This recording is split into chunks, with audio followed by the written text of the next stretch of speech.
എനിക്കൊരു ദൂതനെ വേണം. പോയി സൂത്രനോട് പറ.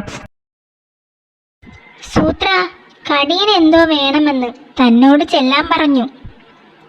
എന്തോ വേണമെന്നോ? എന്ത്? അതെനിക്ക് മനസ്സിലായില്ല.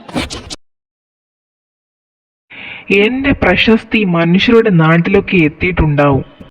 പിന്നെ അതുകൊണ്ട് അവിടെ ഉള്ളവർ എന്നെപ്പറ്റി എന്തു പറയുന്നു എന്ന് അറിയണം. മനുഷ്യരുടെ നാട്ടിൽ പോയി അവിടത്തെ മൃഗങ്ങൾ പറയുന്ന കാര്യങ്ങൾ ഇവിടെ വന്ന് പറയണം. അതിനാണ് ദൂതൻ വേണമെന്ന് പറഞ്ഞത്. ആ, ദൂതൻ. സൂത്ര, ഈ സാധനമാ കടിയന് വേണ്ടത്. തനിക്ക് ദൂതനാവാൻ പറ്റുമോ? അയ്യോ, കുറുക്കന്മാർ നാട്ടിലിറങ്ങിയാൽ സംശയം തോന്നും. സംശയം തോന്നാത്ത ഒരുത്തനെ ഞങ്ങൾ ഏർപ്പാടാക്കാം. ആളെ കിട്ടി. ഷേരുവിന്റെ ഫ്രണ്ടാ. പറഞ്ഞാൽ പറഞ്ഞതുപോലെ ചെയ്യും.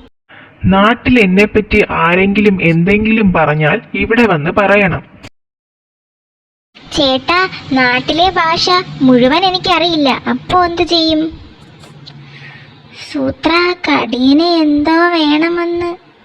കുഴപ്പമില്ല, മനസ്സിലാവാത്ത വാക്കിന് പകരം എന്തോ എന്ന് പറഞ്ഞാൽ മതി കേട്ടോ. കടിയൻ നിങ്ങളെ വിളിക്കുന്നു. ഹേ, കഴുത ദൂതനുമുണ്ടല്ലോ. മൂപ്പര് വല്ല തരികിടയും ഒപ്പിച്ചോ? ഈ ടൈപ്പ് ദൂതന്മാരെ ഇനി കൊണ്ടുവന്നേക്കരുത്. സത്യം പറ, താൻ എന്താ അങ്ങേരോട് പറഞ്ഞത്? നാട്ടിലൊരുത്തൻ കടിയനെ പറ്റി പറഞ്ഞ കാര്യമാ. മനസ്സിലാവാത്ത സ്ഥലത്ത് എന്തോ ചേർത്താ പറഞ്ഞത്. ഹാ, ദാ വരുന്ന ദ്രോഹി പറഞ്ഞ കാര്യമാ ഞാൻ പറഞ്ഞത്. അജഗജനോ? എടോ, താൻ കടിയനെ പറ്റി പറഞ്ഞ കാര്യം ഇവർക്കൊന്ന് പറഞ്ഞു കൊടുക്ക്. നിർമ്മലമല്ലാത്ത കർമ്മങ്ങളിലൂടെ കൂർമ്മ ബുദ്ധികളെ പോലും ധർമ്മക്കാരാക്കുന്നവൻ. ഞാൻ എന്തോ ചേർത്ത് പറഞ്ഞപ്പോൾ ഇങ്ങനെയായി.